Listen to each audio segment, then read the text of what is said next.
Welcome back, best ever listeners, to another episode of Passive Investor Tips. In this episode, we're talking about, should I be an active or passive investor? That's the question for you. And this is how to decide.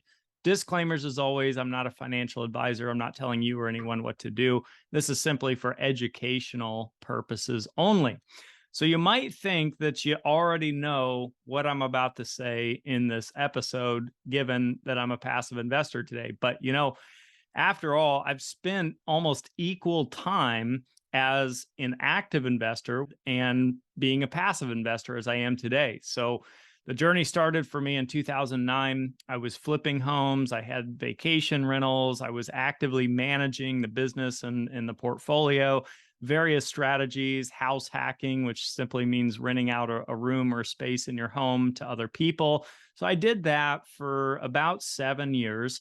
And then I made a decision to become a hands-off or passive investor, if you will, a limited partner in syndications, where I'm relying now on other people and their team, their expertise, their ability to execute a business plan, their ability to buy and underwrite and sell larger commercial real estate. So with that in mind, let's talk about you and which strategy may be best for you. I want to dive into a couple things, starting with skill sets required for each of these strategies. I will start with being an active investor, which simply means having an active involvement in the actual business itself or the real estate that you're acquiring.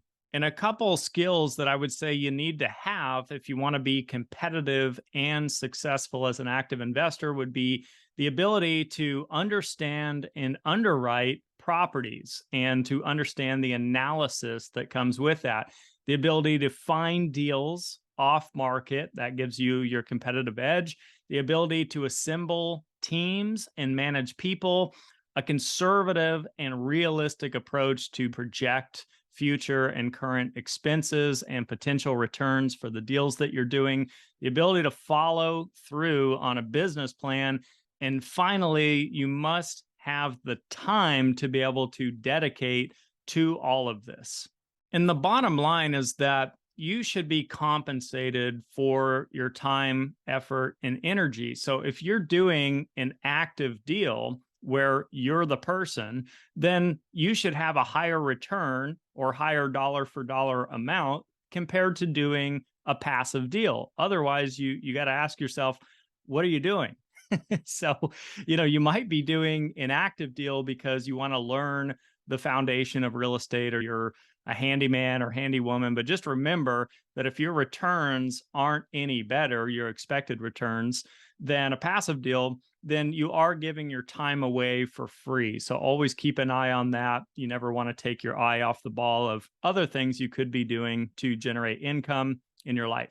So to that point, being an active investor should bring you more profits in return, which is why a lot of people start with active strategies. We could talk about single family and small multifamily and you being that person, but a more sophisticated approach or a more advanced approach to being an active investor could be being a general partner or being a JV, a joint venture, and structuring things that way, where if you have limited capital to start with, which was my case and why I became an active investor first to build up the nest egg and then go passive, this is a great approach, being a GP or a JV, because you could potentially raise money from other people and other investors to do the deals, even if you yourself don't have much money to start working with. So always seek licensed counsel if you're going to be structuring these kinds of things. You're playing in the world of securities in a lot of cases. So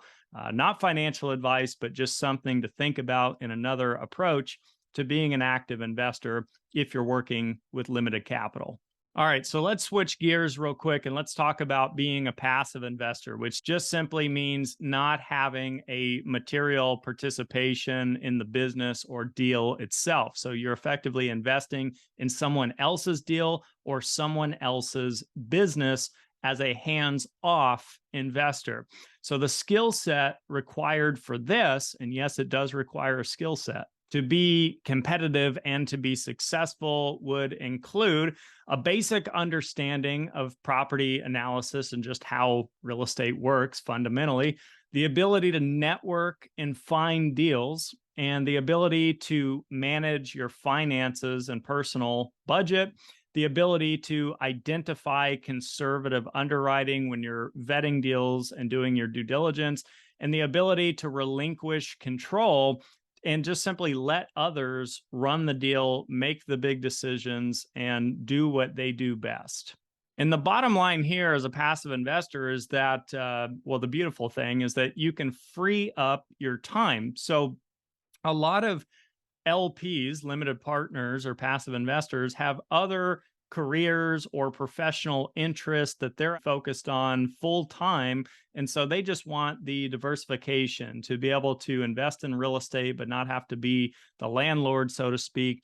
And this is just a way to build up supplemental income, to expand your income without sacrificing more of your time. This strategy typically requires you to have a fair bit of capital to work with. But I do want to throw a disclaimer to that, because technically you could start for as little as $10. If we take the example of investing passively for passive income in a publicly traded REIT, or real estate investment trust, well, these days it's basically free to open up a brokerage account or an IRA. And some of these REITs on the public stock market trade for as little as $10 per share. So open up your brokerage account, fund it with $10, buy one share, and by technical definition, I suppose, you're a passive investor at this point. But I'll tell you, the reason I didn't start out by being a passive investor, even if I had had the knowledge that I have today, I still wouldn't have started out as a passive investor, because you got to run the numbers and look at the reality of it. Let's say I had $25,000 to start with. That was the total amount of capital I had to deploy into something. So if I did a passive real estate deal with $25K, and let's say it had an 8% annualized return and maybe a potential of a 20% upside.